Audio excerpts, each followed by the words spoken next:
どうも、ワンピースの謎を解く仮面 YouTuber、ゆでてなんぼのゆでろんです。ありがとうございます。いいね。チャンネル登録してね。今回は週刊少年ジャンプ2021年38号ワンピース最新話1022話花形登場を考察していきます。この1022話の全体を表す話数の語呂合わせ一つ目はトップ2です。それぞれのチームのトップ2やナンバー2が戦うバトル回です。それらの戦い方や次の1023話、さらに1024話の展開も考えていきます。一緒に考えていきましょう。よろしくお願いします。まだ読んでいない人やコミック派の人は多いネタバレを含む内容ですので、今すぐ動画をストップしてください。よろしいでしょうか。行きましょう。前回1021話ではロビン VS ブラックマリアの戦いに決着。今回1022話のスタートは鬼ヶ島の戦況説明。鬼ヶ島の兵力差は縮まり、飛び六砲は全滅。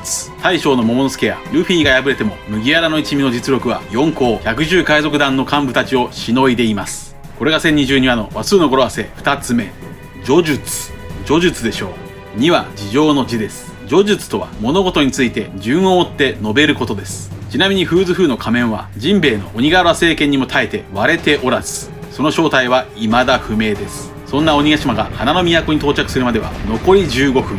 ここでおさらいしておくと、鬼ヶ島の目的地は花の都のオロチ城です。ここに鬼ヶ島を落とすと999話で言っていました。このオロチ城にビッグマムはロードポーネグリフがあるのではないかと尋ねていましたが、ご覧のようにカイドウが考える鬼ヶ島が着地した姿はオロチ城がぶっ潰れた状態です。つまりもしもロードポーネグリフがオロチ城の場所にあるなら、それはオロチ城は関係ない。やはりこちらで考えたようにロードポーネグリフはオロチ城の地下に眠っているかもしれません。また巨大な鬼ヶ島が花の都に落ちれば近隣の都はただでは済まないでしょう。1年前こちらの動画で考えたように火祭りで楽しむ花の都は火の海にもなりかねません。そしてここからは怒涛の語呂合わせを行っていきますので、苦手な人は離脱してください。浮遊する鬼ヶ島の下、トカゲ港のルフィはカリブーからもらった食料を平らげて満腹になってブチ切れています。これが1022話の話数の語呂合わせ3つ目、充実でしょう。場面は変わって燃え盛る城内3回、雷蔵 VS 福六十。雷蔵は分身の術を、福六十は耳タブクラッカーという忍術を使い、耳タブを無知のように自在に扱っています。これが1022話の話数の語呂合わせ4つ目、戦術からの戦術でしょう。雷蔵の能力、巻きの実は万物を巻き取ってそれを放出する能力ですから。つまり分身の術は自分を事前に巻き取って放出していると。雷蔵の足元には複数の巻物が開いています。そしてこの2人はワノ国における忍者のトップ2でありライバルでした。ここで雷蔵はなぜ光月を裏切ってオロチに仕えることを選んだのか福六十に問いかけます。福六十は忍者とは将軍に仕えるもので亡霊に仕えるものではないと言います。これが1022話の話数の語呂合わせ5つ目、亡霊に仕えるでしょうか。1はウィキペディアによると時系から棒です。亡き光月おでんに仕える赤鞘9人男たち、それは任務ではなく各々の感情と、ここで考えたいのは黒ずみオロチです。オロチは全9話で赤鞘たちに切り殺されたはずです。つまりオロチが死んでいれば福六十もまた現在オロチの亡霊に仕えていることになりますが、そんな口ぶりではありません。もしかするとまだオロチは生きているのでしょうか。ヤマタのオロチ、蛇であるオロチは確かにしつこそうであり、それに桃之助がもしも奮起して鬼ヶ島に来るなら、カイドウよりもオロチを桃之助や日和こと小紫が倒した方が読者はスッキリするかもしれません。ここでさらに雷蔵はカイドウとオロチの夜を終わらせ、太陽が昇った夜明けの時、将軍桃之助をワノ国は得て赤鞘たちの願いが叶うと言います。これが1022話の話数の語呂合わせ6つ目、天実でしょう。こちらは前回の2週間前、語呂合わせのみ的中できました。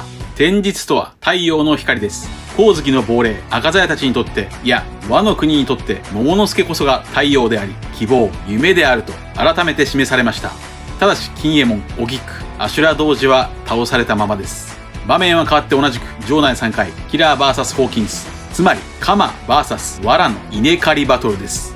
ホーキンスは他人の命、いくつもの身代わりの藁人形を使い捨て、キラーがどれだけの命を蓄えてるんだと問うと、ホーキンスは残りわずかだと答えるも不敵に笑い、キラーがホーキンスの胸を刺すと、城内2階でビッグマムと戦うキッドの胸に刺し傷が突然現れて膝をつきます。どうやらホーキンスの身代わりの藁人形はキッドの命と繋がっているようです。これが1022話の話数の語呂合わせ7つ目、呪術でしょう。さらに8つ目はキッドを表す鉄人でしょう。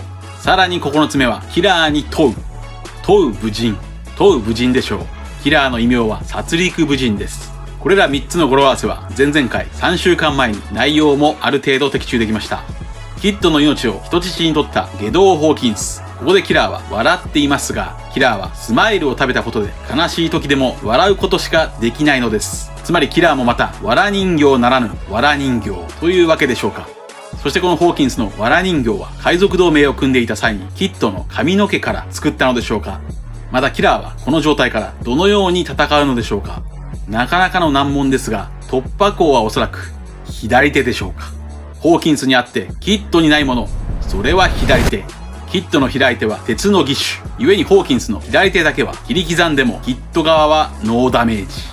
ここを突破口にしてホーキンスを失神させるか、もしくはホーキンスのストローマンズカードを奪い取って一か八かいいカードを引ければキラーは勝利できるでしょう。場面は変わってライブフロアのキング&クイーン2人の災害が裏切り者の部下ギフターズたちを攻撃中。さすがの不死鳥マルコももう限界でサンジもギリギリの状態です。サンジはチョッパーたちに薬が効かないならゾロを連れて逃げろと言います。宮城はゾロは既得状態だったため薬の発動には時間がかかると言い、キングはゾロを狙いライブフロアは劣勢の状況。そこへペロスペローが遠距離から雨の矢の雨でサンジを狙っています。これが1022話の話数の語呂合わせ10個目。雨包みでしょう。1はウィキペディアによると、0は時系から丸の間です。雨包みとは梅雨の時期に農民が家にこもる、隠れることで、そして梅雨といえばアジサイであり、1022話の扉絵ではアジサイの中でトンタッタがかくれんぼをしていますから、これも雨包み。そんなペロスペロを平手打ちでネコマムシが登場して阻止します。これが1022話の話数の語呂合わせ11個目。手でぶつでしょう。土佐弁のネコマムシは同じく土佐弁の坂本龍馬を想起させるキャラクターです。ネコマムシの左手は義手ですが、坂本龍馬も左手が悪かったそうです。そして坂本龍馬の決め台詞といえば、日本の夜明けぜよですから、ネコマムシには夜明けのイメージがあります。そんな時、ゾロを運んでいるチョッパーたちをキングが阻みます。キングは火の玉を手に持ち、新技アンドンでチョッパーたちを襲います。アンドンとは江戸時代のろうそくの照明器具アンドンでしょうか。そこへ高速で現れてキングの攻撃を防いでくれたのは不死鳥マルコ。これは頂上戦争でキザルの光の玉を防いだものと同じ技でしょう。その名は藤あざみ。あざみとは花の名前であり、花言葉は触れないで。ここでのマルコは頂上戦争で放ったセリフ、いきなりキングは取れねえだろうよいとリンクしているでしょう。これはこちらの1年前の動画で考えたキングとキングがかかっている秀逸なシーンです。しかも頂上戦争では十字の海賊旗を背負う白ひげを守っていましたが、鬼ヶ島では十字になった包帯のゾロ十郎を守っています。ここでキングと対峙したマルコは、聞いたことがあるぞ。昔々赤い壁のその上に発火する種族が住んでいましたと昔話風に語るマルコ。なんとここでキングのルーツが明かされました。それはレッドラインの上に住んでいた火を起こせる一族。確かに珍獣コレクタービッグマムも超希少種族キングを狙っていました。そして現在レッドラインには天竜人しか住んでいないと思われますから、このキングの祖先を根絶やしにして滅ぼしたのは世界政府天竜人なのでしょうか。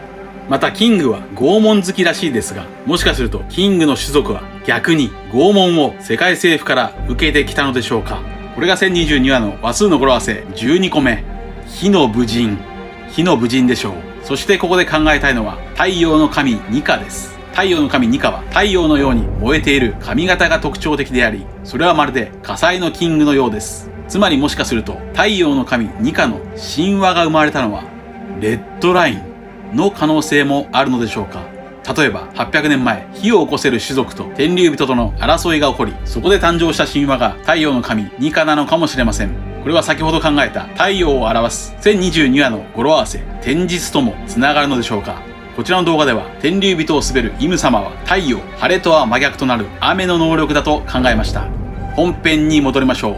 キングを制したマルコですが、そこへクイーンも参戦して絶体絶命。百獣海賊団のトップ2、2人の災害を食い止めていた元白ひげ海賊団のナンバー2。マルコは疲れ果て、クイーンはレーザービーム、キングは再び火の玉を手に持ちマルコを殺す準備万端。ここでマルコは降参しますが、続けてマルコは花形登場だよいと告げると、ゾロのぐるぐる巻きの包帯がバリバリと破け、驚くチョッパー、ゾロが突然復活します。これが1022話の話数の語呂合わせ13個目。突仏。突仏でしょう。突仏とは突然爆発するように沸騰し、中身が飛び出す現象のことです。そしてタイトルでもある花形とは花形役者、つまり人気者がご登場。ゾロは三刀流、煉獄おにぎり。サンジはディアブルムートンショットでキング&クイーンを見開きで攻撃します。これが1022話の話数の語呂合わせ14個目。飛ぶ二人。飛ぶ二人でしょう。これは87話でも表現されていました。87話の話数の語呂合わせはもちろん、花です。87話では巨人のアーロンに海に落とされたルフィを待つまでゾロとサンジが共闘しています。これは1022話花形登場でウォウウォウの実のカイドウに海に落とされたルフィを待つまでゾロとサンジが共闘していることとリンクしているでしょう。なおサンジはおなじみのディアブルで足を発火させており、発火できるレア種族キングさんのメンツは丸つぶれです。しかもキングの炎はゾロなら狐火流で真っ二つに切れそうです。ただしキングという名前からもしかするとキングは覇王色の覇気を扱えそうです。これにゾロは勝手に覇気を解放する妖刀エンマと飛ぶ斬撃で対抗するでしょう。一方サンジ VS クイーンは読みづらいですが、おそらくこの戦いは310話グロッキーリングと繋がっているのではないでしょうか。つまりキング&クイーンはゾロ&サンジの共闘で倒すと、大看板役者トップ 2vs 花形役者トップ2の戦いです。そしてゾロは、おいぐるぐる、この戦を制したらよ、と言うと目を合わせずにサンジは、ああ見えてくるな、ルフィが海賊王になる姿と、花形役者トップ2の決め台詞が決まりました。麦わらの一味における懸賞金は確かにジンベエの方が上ですが、ゾロとサンジは小田先生とロビンから海賊王の両翼と呼ばれており、ルフィを支える両翼トップ2飛ぶ2人はゾロとサンジです。ちなみにゾロはまだ作中で一度もサンジをサンジと呼んだことはありません。ゾロがサンジと呼ぶとき、それはおそらく最終決戦の時でしょうか。そしてさらに全国のボーイズラブファンのお嬢様、お待たせしました。ここでゾロとサンジの BL を表す語呂合わせをおじさんから送りましょう。二人の関係を表す最強の BL 語呂合わせ、それは一応夫婦。一応夫婦キュンです。すいません。以上です。続いてはいつものように次号1023話の展開を話数の語呂合わせとともに考えていきましょう。1023話の話数の語呂合わせ予想一つ目は鉄山。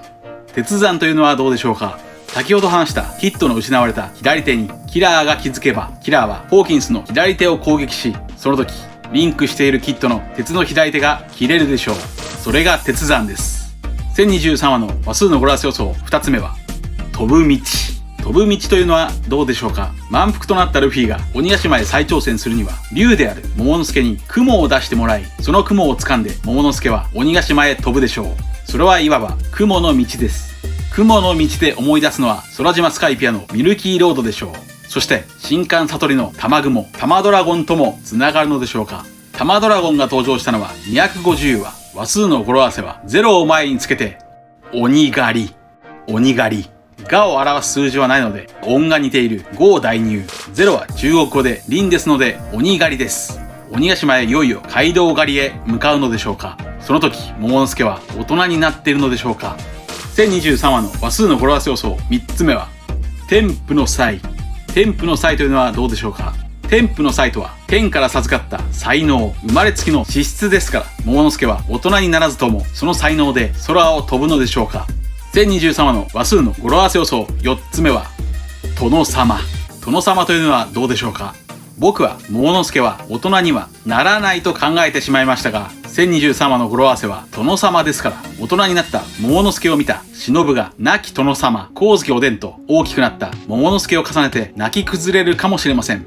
また以前カエルの伏線を考えましたが、おそらく1023話もカエルの伏線が適用されそうです。それは殿様が鬼ヶ島へ帰る殿様ガエルです。カエルの鳴き声は下戸であり、それはつまり月光、ひっくり返すと光月です。となるとその次の次1024話の話数の語呂合わせ予想1つ目は0を前につけておでんの死。おでんの死が成立するでしょう。1024話では亡き光月おでんの死を桃之助が思い出しそうです。さらに1024話の話数の語呂合わせ予想2つ目は都人市。都人市が成立します。都人市とは都会に住んでいる人々のことですから、1024話では火祭りを楽しむ花の都の人々が迫り来る鬼ヶ島に慌てふためくのでしょうか。以上です。皆さんはどう思われましたか？ご意見や考察してほしいなどがあればコメント欄までよろしくお願いします。ありがとうございました。チャンネル登録やコメントよろしくお願いします。